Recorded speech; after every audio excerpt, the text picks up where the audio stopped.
my military career, I talk about jump school.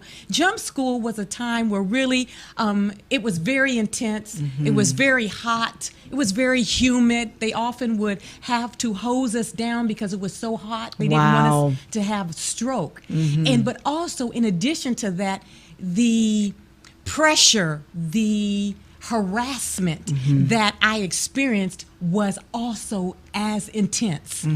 But I was determined I was going to complete jump school. 82nd Airborne, we would run. I remember when I first got there, I came to Fort Bragg from Germany.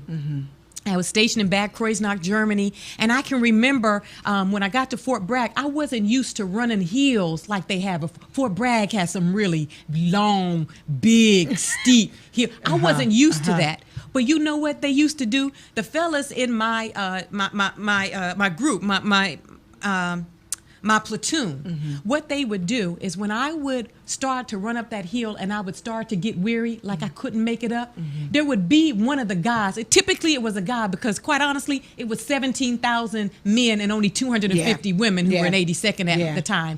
But I can remember a guy would come behind me and he would push me. He would say, "You just lean back and let me push you up the hill." And I would just rest while he would push me up the hill, and that would allow me to catch my breath. And you know what? God is saying, you know what? I've raised you up so you can help push some people up the hill. Let them relax. They've gone through some tough stuff, and maybe they feel like they can't make it. But you want to let them know, you know what? You just lean back, and I'm going to help you up that hill because there was somebody who helped me up the hill as well. Working through what you worked through so that by the end of this course, you have not only gone through a process, but you're ready to redesign your future. And that's what I say. My goal is to help you, when we first start off the course, is to help you to reframe your experiences so that you don't say it's all negative, but you begin to reframe those experiences. And once you reframe them, then you're like, okay, I need to discover who I really am. So then that's the next step we do is we rediscover you. And we go through 3 weeks of that, of actual teaching, where you're actually learning to rediscover you. And then the final piece, which I just can't wait, this is my first class, I can't wait to see what's gonna happen from this, and that is when you redesign your future. In other words, where are you gonna go from here? But at the end of the day, when they're not here, you're gonna have some choices to make. No one can make those choices for you. The only person that will make that choice is you. And so you have to begin to say, you know what? Even if you tie into, you know what, I'm not made to fit in, I am a standout. So when you hear people say that you're different, that's exactly what I'm supposed to be. Because last time I checked, I am a standout. Right. I'm not supposed to do what you do and act like you do and behave like you do. Because I'm different than you. See, you're trying to put me in a box. No, baby, I ain't going to get up in the box. Because I was never created to be in a box.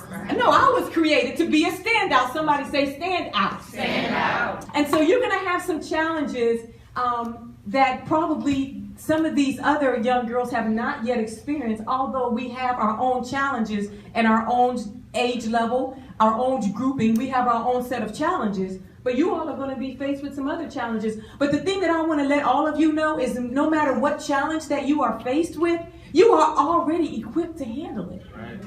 In other words, defeat is not an option. Failure is not an option unless you choose to fail. Hi, my name is Kendall Willis. I'm from Columbus, Ohio. I heard Sister Bobette speak today, and she was awesome. I thoroughly enjoyed the message. It was uplifting, inspiring, and renewing. And I just wanted to shout, I can't wait to share with other sisters. Single Sister Summit 2015. My name is April Ponder. I came to the Single Summit, and Lady B, she's on point. She tell you like it is. She keeps it real. She's open, honest, very transparent, and I appreciate it.